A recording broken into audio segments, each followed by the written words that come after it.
love now and Did you fall in love last night? I love her. Love was stronger than anything. For the love. Love. And I love you more than anything. There's still love. Love.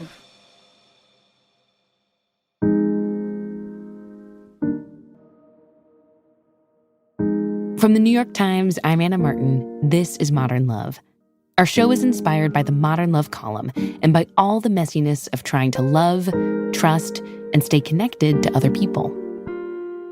One way my dad likes to stay connected is with a ritual he does basically every night. Before bed, he pulls out his phone, fires up the Find My Friends app, and sees that me and my two sisters are at home in our apartments. And when he sees that, he sends a text to the family group chat that says something like, "Ah, my three little chickadees at home in their nests." It's simple, it's sweet, it's a way he expresses his love, and it's made possible by location sharing. We recently asked you to tell us how location sharing affects your relationships, and you filled our inbox with stories about the people you're sharing your location with and the people you're not. I share my location with a bunch of my friends and my parents and my brother. We've been together for about 3 years. We've shared locations since the start. My ex-husband and I are still sharing location. My children are out and about at night. We're trying to see where they are late, if they're past curfew, for example. At first, I didn't even want to do it because I just kind of felt icky about it. Right now, I don't need to know where my girlfriend is 24/7. I'm happy that we were sharing location services because I got to find out very early that he was cheating on me. He is getting married in 2 days and still shares his location with his ex-girlfriend. Because why not? What is there to hide? Your experiences with location sharing were, there's kind of no other way to put this, all over the map. A handful of you absolutely, unequivocally refused to share your location with anyone, anywhere, ever. But a lot of you said it adds something really valuable to your lives. On multiple occasions, my mother has called me to say, "I'm lost. How do I get to wherever it is she was going?" And I could look at her location and tell her how to get there. She loves the feeling of being taken care of that she gets from having me watch her, which is the exact opposite of how my adult children feel about sharing their location with me.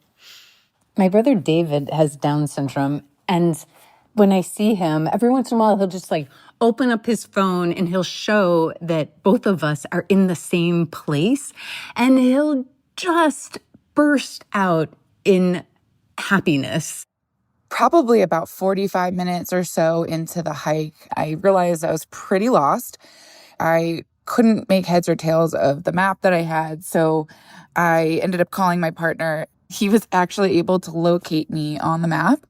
I was so grateful that we had the tracking device available to us because I don't think I would have found my way back. So I would recommend it for couples who may be directionally challenged like myself. On the flip side of that, there were stories like this next one, where location sharing started off okay, but took a bad turn. I moved to a new, much larger city, so I was a little nervous about being away from my hometown for really the first time, away from all the people who would typically know where I should be and if something terrible happened to me. So it was a relief to make two really good girlfriends and all agree to just share our locations with one another. But it definitely ended up feeding into one of the friends' just insecurity, jealousy, the fact that she could always check our locations. She started just obsessively checking our locations, and we'd get a text, "Hey, didn't realize y'all were hanging out tonight. Why didn't you invite me?" Or, "Hey, I see you're at my favorite coffee shop. Would have loved an invite." So I had to end the friendship basically over that. Being able to see someone's location is almost like having a superpower. But like any superpower, it must be used responsibly. And sometimes that means just turning it off. The relationship kind of ended on uncertain terms, and in this uncertain period of kind of breakup, kind of not, I started very obsessively checking her location at all hours. We're on a college campus in a very kind of contained radius. And it started turning into like not just like psychological anxiety, but like a physical manifestation. Like I just would not feel comfortable around her or even anywhere because I knew exactly where she was. And one night I was walking alone on the street and it was dusk and I had my headphones in and was listening to some sort of melodramatic music and opened my phone and looked at her location. And all of a sudden there was just kind of a snap of like, I need to stop. I want to feel free. It's clear that location sharing has changed something fundamental about our relationships. Whether you opt in, whether you opt out, someone in your life is probably going to feel some type of way about it. And everyone seems to need their own roadmap for where to draw the line. Today on the show, I talked to a modern love essayist who has wrestled deeply with drawing his personal line around location sharing. And he tells me how a family tragedy made the stakes of that decision feel exceptionally high. Stay with us.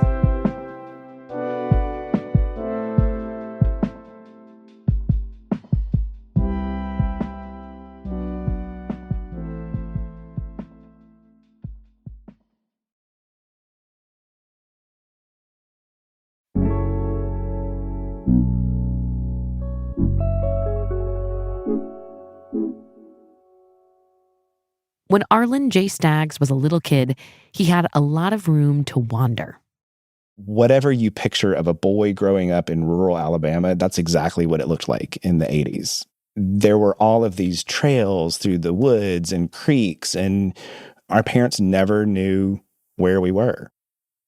Arlon was the youngest of 3 boys, but his older brothers, Paul and Hank, they still let him in on a lot of the action. We had a great childhood, especially for boys, because we were throwing rocks at each other, shooting bottle rockets at one another. I mean, it was dangerous. Boy stuff, throwing rocks at each other. Yeah. And just like that 80s movie that's probably playing in your head right now, Arlon could always hear his mom's voice in the distance when it was time to come running home again. I could be half a mile away in the woods and I could hear my mother's voice calling me. She would go out on the back deck and just yell. It was like a wild, animalistic mother calling her, trying to find her young out in the woods. As Arlon got older, he started to feel a need for a different kind of freedom. His parents were religious and conservative, and he felt like he didn't quite belong in their world, especially as he realized he was gay. So he decided to put some distance between himself and his hometown. I remember driving to college and playing my U2 cassette. I remember singing at the top of my lungs. I remember the roads were windy and taking those sharp curves, just like, with abandon. And I think that was kind of the first moment I felt free. Eventually, Arlon landed in California. He came out to his family, which in time they accepted. Then he got married and built a life on his own terms. But even many years later, he still had lingering feelings about what it meant to be the son who left. And he told me that when his mom started tracking his location, things got more complicated. Arlon Jay Staggs, welcome to Modern Love. It is my pleasure to be here. Thank you. So, Arlon, after growing up in this tight-knit family in Alabama, you decide to leave the South and go live in California. How did your mother feel about that? She was devastated. My parents ended up teaching at the high school that they graduated from. They lived in the same hometown their whole lives, which there's something very sweet about that. And I love that for them. But I think just California was so, in distance, yes, it's far, but just in mindset and culture, it's so far away for them. Did you feel guilty for moving so far away? Yeah. In some ways, I still do. It's almost like there's an agreement we all had, and I broke that agreement. Even though we never stated that agreement, nobody ever said, we never sat down and said, okay, in this family, you're not allowed to move to California. Does everybody agree? Yeah. But I knew I wasn't supposed to do that. Can you tell me about how you first started sharing your location with your mom? Whose idea was it? I remember it being her idea, but I was not resistant to it at all. So Drew is my husband. He and I had a vacation rental in Florida. We lived in San Diego, but we would drive back and forth. And the first time that we did it, my mom was like, can you turn on your location on your phone so that we can see you? So I thought this is a great idea because if something did happen, somebody would know where we were. And I think she found a lot of peace in kind of following our daily progress. It was kind of fun for her to, see how far we got each day. And it took about 4 days to drive across the country. She would be like, well, I see you're in Arkansas, or it looks like you're getting close, or you made really good time today, or whatever. But then at some point, location sharing with your mom started to become kind of a problem. Can you tell me what happened with that? I think when I started to notice that she would see me in a location and then make up a concern about it, then it became an issue. So one time I took Chip, my dog, to the vet, and my mom called later that day and she was like, is everything okay with Chip? And I was like, yes, he's fine. Why? Like, why are you asking Do that? you know something I don't know? Yeah. Yeah. And she said, well, I just noticed that you were at the vet's office today and I worried that something bad happened. And by the way, nothing was wrong with him. It was literally just like an annual checkup. That was the first time I was like, okay, that's a little bit too invasive. Stop watching me. Like, like it's none of your business that I'm at the vet. And so I waited probably a few days and then just kind of, once I knew she had gone to bed and it was late in Alabama and maybe still early in California, I just, discreetly unshared my location. Did she notice? Yes. Yeah. But it took her a while. I turned it off and maybe 2 or 3 weeks later, she was like, hey, I can't see your location anymore. What happened? So after that, I turned location sharing back on. And then one day I'm running errands. My phone was in my pocket and I was unknowingly butt dialing her. And I did this probably 7 or 8 times, which, by the way, I'm very familiar with because since my name starts with A, this happens to me a lot. So, You're talking to an Anna, my friend. That's right. No. Do you get butt dialed a lot too? Yeah. So, but for me, I don't ever assume the worst. I just turn my phone off or whatever.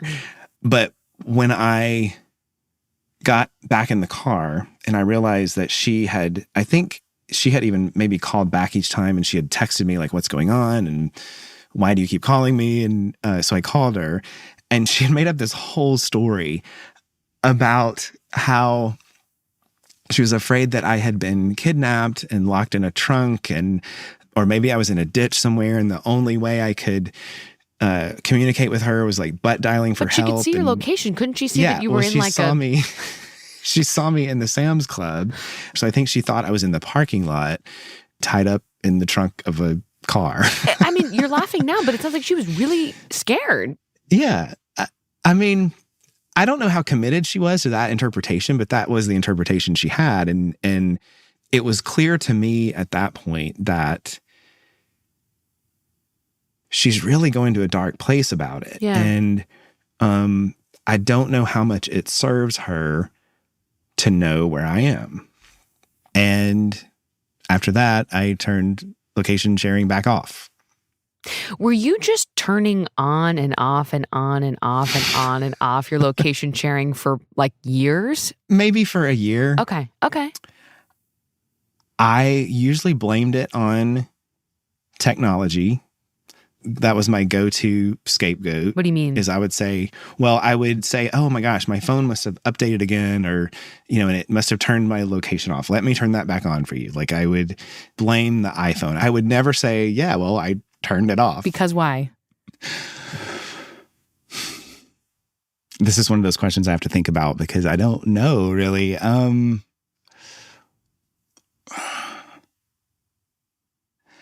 I guess it felt easier to just keep going through the process of turning it off than having a conversation about it. It felt more efficient to press a button than to sit down and say, Mom, let's talk about boundaries. Let's talk about what's okay and what's not okay. And there's this history of I left where I'm from. I left home. So I don't know if I just took on that like I was the bad son that didn't stay, or it was never about her seeing me at the vet and getting upset about what might or might not have happened to Chip. It was always about this unresolved kind of broken agreement. That does not seem like something your mom was saying to you, right? Like this was something you were saying to yourself. Absolutely. So in addition to location sharing maybe not being so helpful for her anymore, it strikes me that it also was not so helpful for you, right? Like it's making you talk quite unkindly to yourself. Yeah, for sure. But part of you, I really want to understand this, like part of you felt like you owed her this information about where you were? Yeah, 100%. I felt like I owed it to her, I think. Especially after my brother Paul went missing.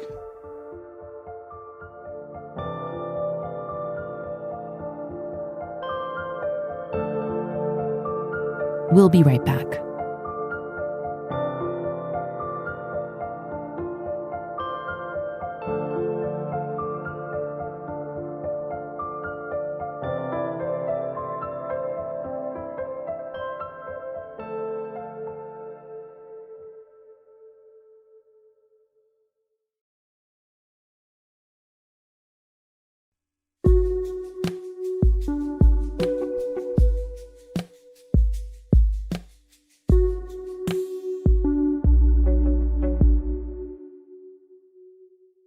Arlin, can you tell me what happened with your brother Paul? I guess the catalytic moment or the catalyst for all of it was when my mom got a phone call from the Alabaster, Alabama Police Department. And they had picked my brother up on Interstate 65. He had pretty extreme paranoia. He was hearing voices in his head. And he was running from people he claimed were trying to kill him.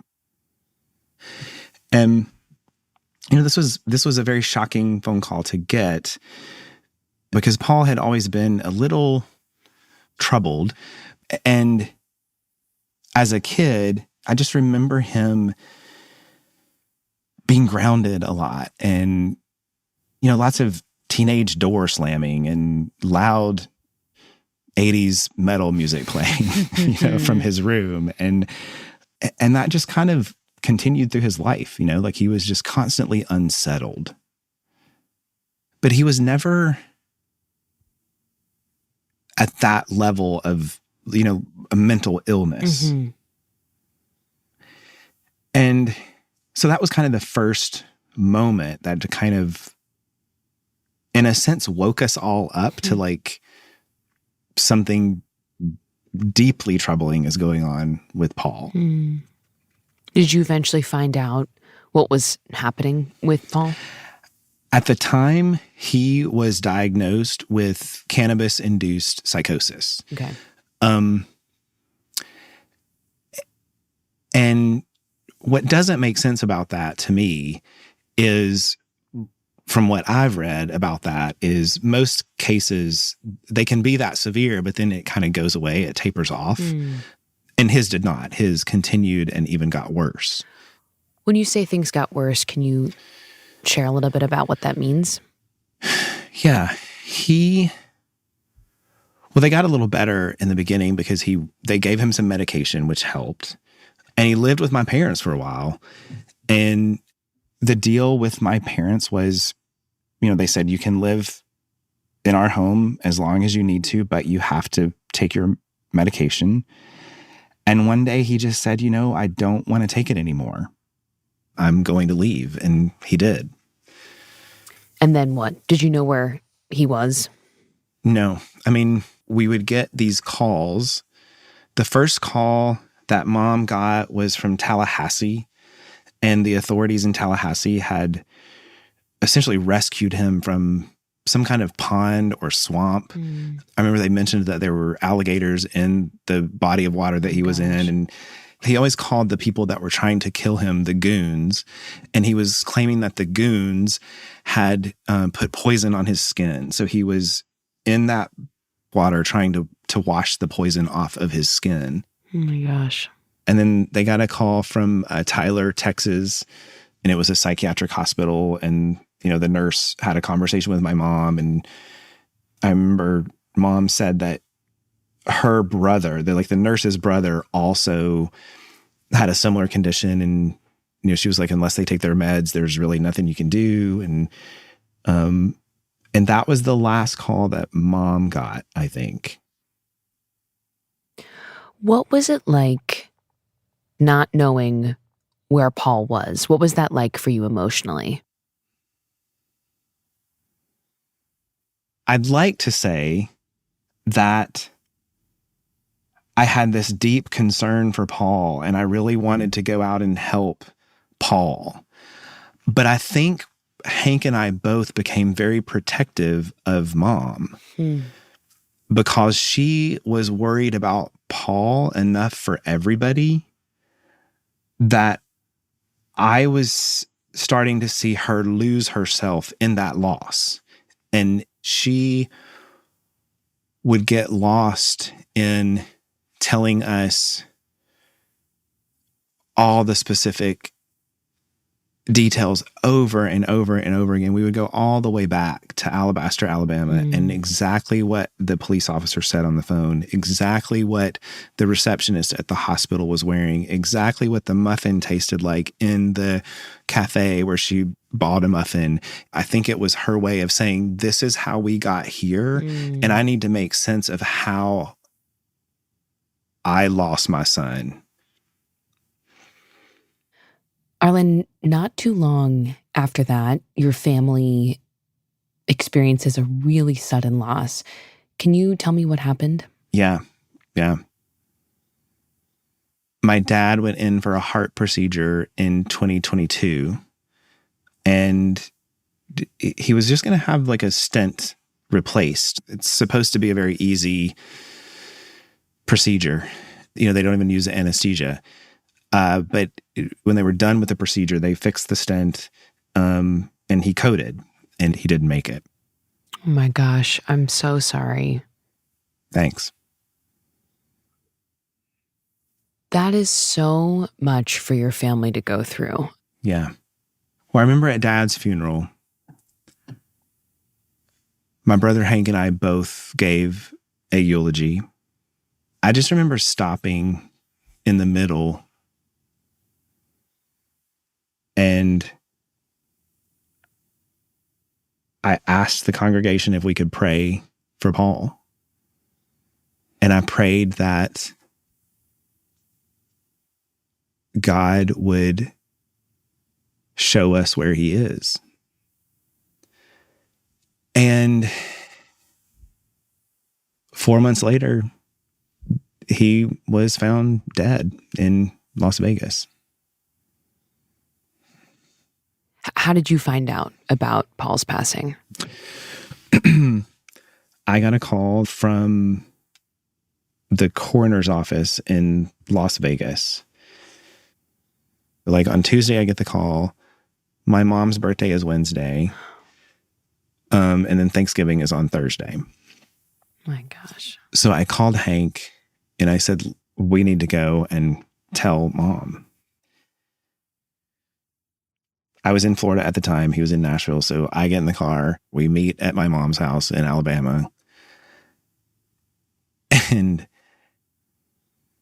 yeah, I remember turning on my location. Oh, you were doing the drive. You were doing the drive. While I was doing the drive. Mm-hmm. And we were going to have dinner with her, celebrate her birthday, and then tell her. And yeah.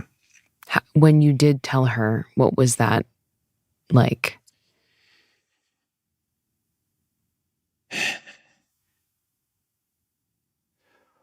I don't have the word for it, but when Dad passed away, it was what I would call a very pure grief. Like when we say grief, what we're talking about.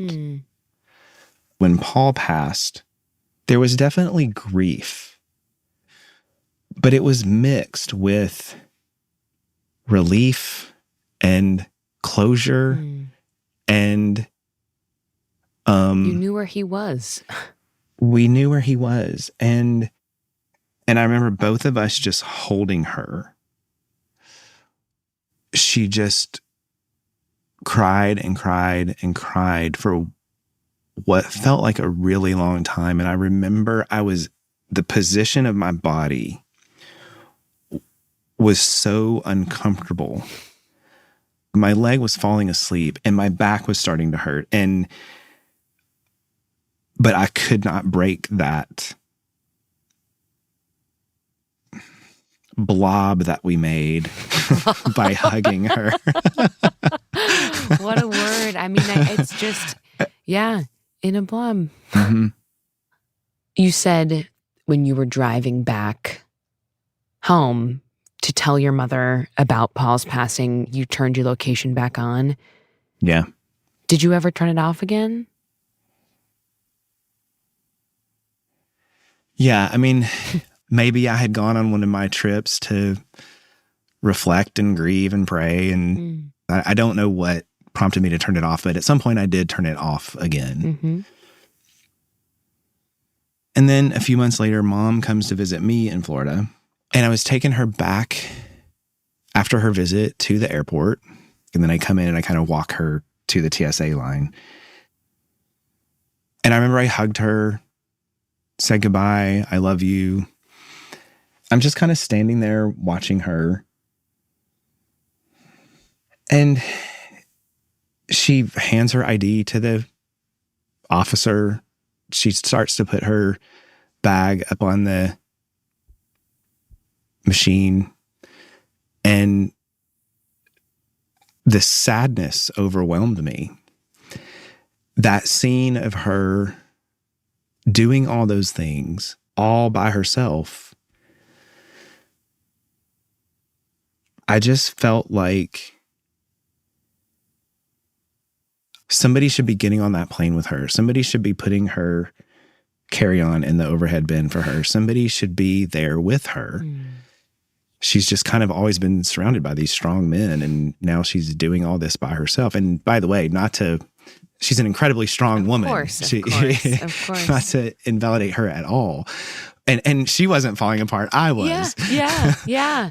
And then, what's there underneath it all is just all the years that I had run away to California and all the years that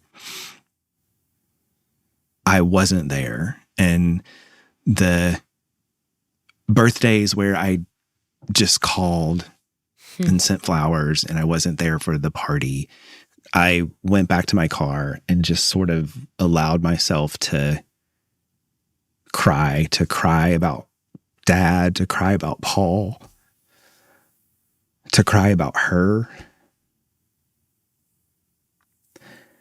And that was the moment when I'm sitting there in my car in the airport parking lot where I needed to share my location with her. Like, I needed it.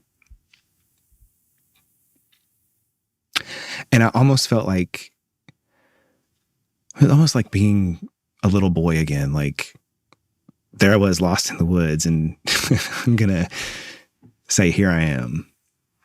And you don't ever have to wonder where I am.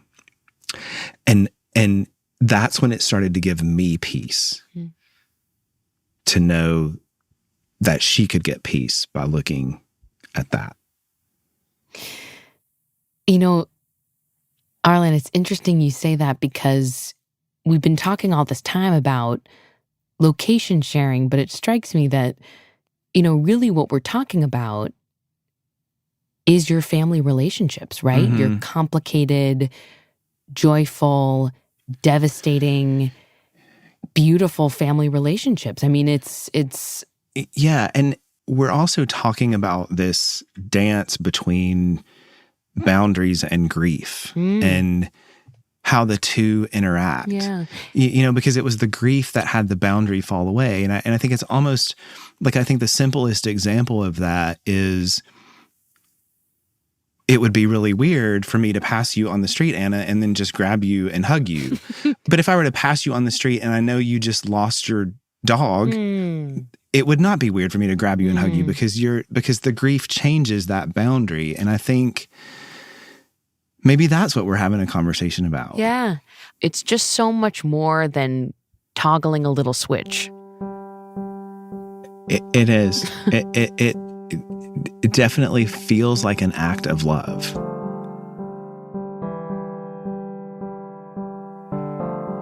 Arlon Jay Staggs, thank you so much for this conversation today. It's been my pleasure. I've loved it. Thank you.